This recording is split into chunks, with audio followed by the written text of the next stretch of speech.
It's dawn and the ancient Torah is being brought out in the Mullah Aghababa synagogue. The prayers are in Hebrew, but the last place you'd expect this to be happening is one of the most conservative cities in Iran, a revolutionary Islamic state bitterly opposed to Israel. Jews have lived in Persia for nearly 3,000 years, but it's only in the last 50 that their numbers have dwindled. In the city of Yazd, it's now increasingly difficult to gather the 10 Jewish adult males needed to hold prayers. When recruitment agents came from Israel 50 years ago and started to encourage people to emigrate to Israel, things were so bad here that Jews said, it can't be any worse over there. People didn't even have a piece of bread to eat at night. They couldn't afford a pair of shoes. So a small group went, the young first, and then they took their parents.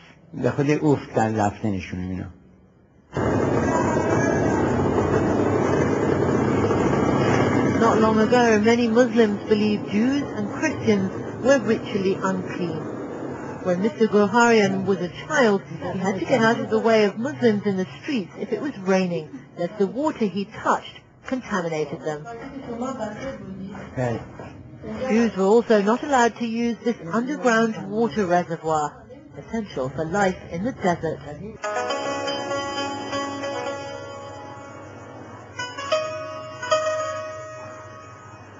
Descendants of the slaves of Babylon freed by Cyrus the Great, Jews have lived in Yazd for centuries. But now this is probably the last generation. Once they had 13 synagogues operating here, now they're down to 2. Before the creation of Israel, there were thousands of Jews living in the central Iranian city of Yazd. Today there are just 10 families remaining here, 6 of them related by marriage. And among the most famous Jew from Yazd is now the Israeli president, Moshe Katsav.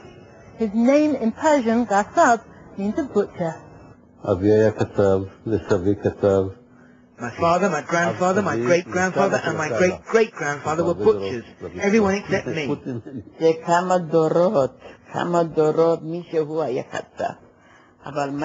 There were several generations who were butchers, but we were in the sales business. Many generations were in the meat trade.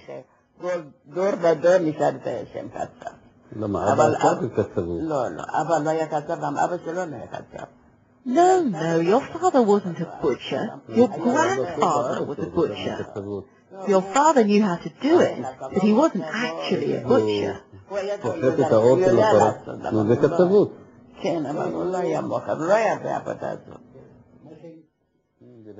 The Israeli president left Iran when he was only 5 years old, but his mother and uncles have fond memories of living in Yazd. They haven't been back for 50 years, but when they see our pictures of Yazd, they can still recognize the streets. Wasn't this the house of Honchak on the corner? It was there.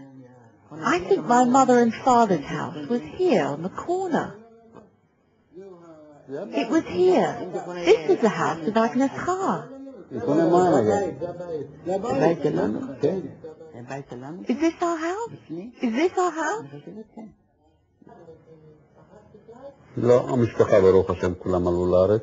All my family, thank goodness, came to Israel, and they're all right. We don't have family left there, but I'm very interested in what's happening in Iran. Naturally, I follow what's going on, and I'm being kept informed.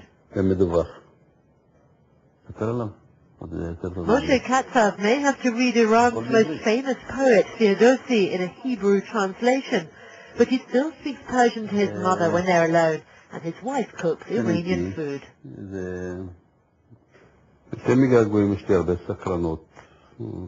More than being homesick, I'm really curious to see Iran, to see my childhood home, the place where I was born.